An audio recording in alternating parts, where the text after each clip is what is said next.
people, going all the way back to our primate forebears, organize themselves into functional hierarchies.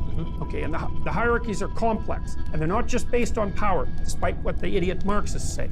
Even DeWall has noted that chimpanzee hierarchies are unstable if they're only based on power. They don't last. They degenerate into violence. So you have a hierarchy that works, but it's acted out. No one knows why it works. It works because everyone seems to be happy with it. Okay, and so those hierarchies get more complex and more sophisticated, and then people start to observe them and talk about them. It's like, oh, well, we've got this hierarchy here. What's it like? And then they spin off dramas about the hierarchy. Here's a hero who climbed up the hierarchy, and here's what a hero looks like. Okay, so then you get the idea of hierarchy, and then you get the idea of the hero as the person who moves up the hierarchy and generates it. Okay, then out of that, you get the extraction of the idea of the hero, and then you get development of that idea, and it's out of that that you get the monotheistic religions. And so it's like the procedure and the hierarchy come first. No one knows what the rules are. It's all played out the same way that wolves play it out in a pack or chimpanzees play it out in a troop. Then we wake up and think, oh, we live in a structure. Here's the structure. That would be Osiris in the Egyptian mythologies. Here's the structure. Here's how the structure goes wrong. Here's what the structure does. Here's its tyrannical aspect. Here's what you have to do to generate the structure and to thrive in it. Okay, that's even more important. The hierarchy is important enough, but what we want to know is how to master the hierarchy. Okay, that's where you get the mythologies of the hero. Okay. And then so then there's generates all sorts of different heroes because there's different ways of being successful. Then you have a panoply of heroes. Then you think, okay, well now we've got all those heroes. That's a set. We can pull back and say, okay, something about all these heroes is what makes them heroes. That's when you extract out the monotheistic savior. Because that's why in Christianity, Christ is the King of Kings. It's actually, you can think about it as a literal statement. Forget about the religious overlay. It's like, okay, you got a bunch of people, some of them are kind of king-like. Okay, so you admire them, it's like, for whatever reason that is. Right. It's not easy to figure out why you admire someone, right? That's complicated. But let's say you've got admirable people. You start telling stories about them. That's why you go to a movie. Right. You want to go watch someone you don't care about, you're bored by? No, you want to go watch someone admirable and interesting, or maybe the opposite of that. But it doesn't matter, it's the same thing. Then you think, okay, well, we've got all these admirable people. They're generating the world properly. That's what makes them admirable. There's a principle they embody, and that principle is the process by which the admirable world is generated. That's the logos. Okay. That's the thing that's operative at the beginning of time. So here's my question about all of this, because now we're really not talking about 12 Rules for Life as much as Maps of Meaning, which is your first book, which you're doing the audio read of it now, the audio, and it's definitely a harder book than 12 Rules for Life, and a much more complex book in a lot of ways than 12 Rules for Life. So how universal are these systems? Meaning, why is it that the Enlightenment only arrives at one time in human history, in one place in human history, as opposed to if human biology is essentially consistent across humanity, then why is it that if at the apex of the levels you end up with the Enlightenment idea, which is where we started this particular question, then why is it that it only arrives in one place at one time as opposed to arriving in a variety of places in a variety of different times? That's a great question, man. Okay, the first thing we would say is the process by which the hierarchy itself and success within the hierarchy is generated, that's to be accounted over millions of years, at least hundreds of thousands of years. But I would push it back because you can see analogs in the chimps. So 20 million years, let's say. That's a long time. On that time scale, the fact that the Enlightenment values arose in Europe 500 years ago before anywhere else, it's like, well, who cares?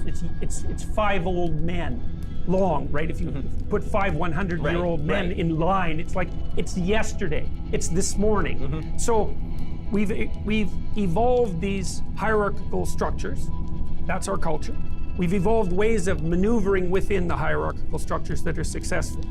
And now we've started to evolve ways of mapping our adaptation. Not just adapting, but mapping it. Okay, so how does the mapping occur? First, admiration. Second, imitation of admiration. And that would be drama. It's like you dramatize. Shakespeare extracts out what's admirable and interesting and plays it out. So that's the use of the body as a representational structure of the body. So we act out what's admirable. We think, okay, now we've kind of got the drama down. We're all captured by this drama. It's like, well, then the literary critics come along, the philosophers, and they say, oh, what are the principles by which the admirable people operate? It's like chimps woke up and said, oh, well, some chimps are more successful than others. What are the rules of success? It's like, well, there were no rules because they weren't running by rules. Right. There aren't rules until you describe the patterns. Then you have a rule. Okay. That's what happens with Moses, by the way. Right? Moses has a revelation. Here's the rules. It's like, yeah, we've been living out those rules forever.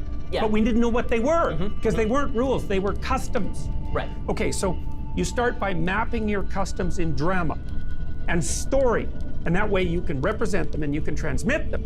Then once you have them in your grip, say, they're represented now, not just acted out, well, then you can move one step backward from them and you can say, well, what's the commonalities among these? What are the general principles? That would be the development of something like the Code of Hammurabi, right? It's like, well, we've got all these customs. What are they? Right. Revelation. It's like, oh, here's how you map the customs. That's the Decalogue. It's the same idea. So it took human beings a very long time to evolve their hierarchies, to evolve their structures of success, and then to have enough people around with enough spare time to engage in the cultural process of the artistic cultural process of mapping the adaptive structure. That all emerges in mythology and drama. Then that lays the groundwork for philosophy. Then the philosophers can come in, especially once it's written, like in the Judeo-Christian pantheon. It's like, oh, now we've got it written down. Oh, well, we don't have to remember it. Right. We can read it, and while we're reading, we can think about it. And so then out of that starts to come the semantic codes. Well, then you get the Enlightenment.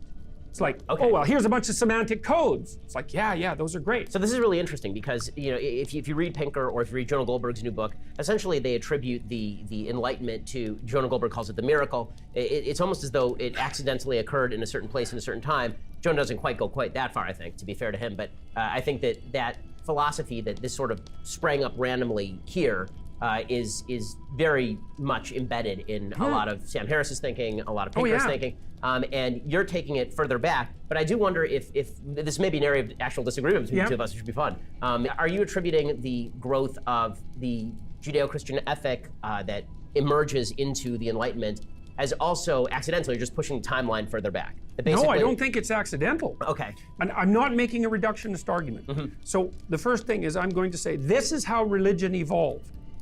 But I'm not saying that this explanation exhausts the phenomena, because it's a very strange phenomenon. It's very, very strange. But that doesn't mean we can't generate a plausible evolutionary account. It's like if you have a bunch of motivated, emotional, limited beings occupying the same territory and competing and cooperating for the same resources, including the resource of cooperation, which can generate more resources. It's not a zero-sum game.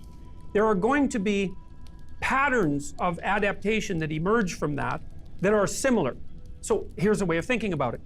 If you put a bunch of kids together, they're going to evolve games. Right. Well, which games? Well, a bunch of different games. Yeah, but they're all games, right? So so that's the moral relativist element. A bunch of different games. Okay, but the moral absolutist element is, yeah, but they're all games. And the games have to be playable, which means they have to continue in an iterated way, right? So that's a big constraint. People have to want to play them.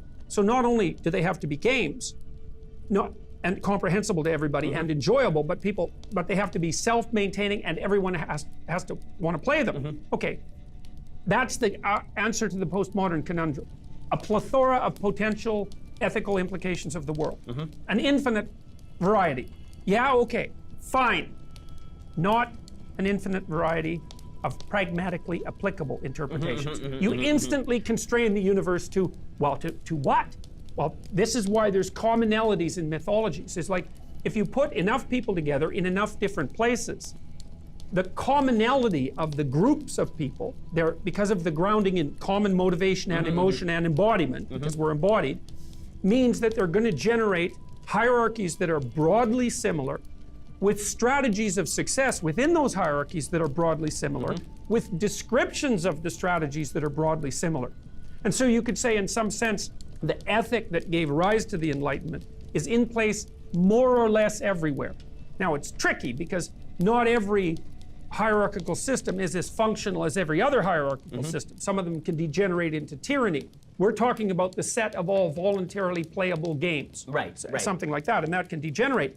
Out of that, you're going to get common hero myths. You have to. And then that lays the groundwork. That lays the groundwork for even our ability to communicate. Right. So this is the Enlightenment guys. They're not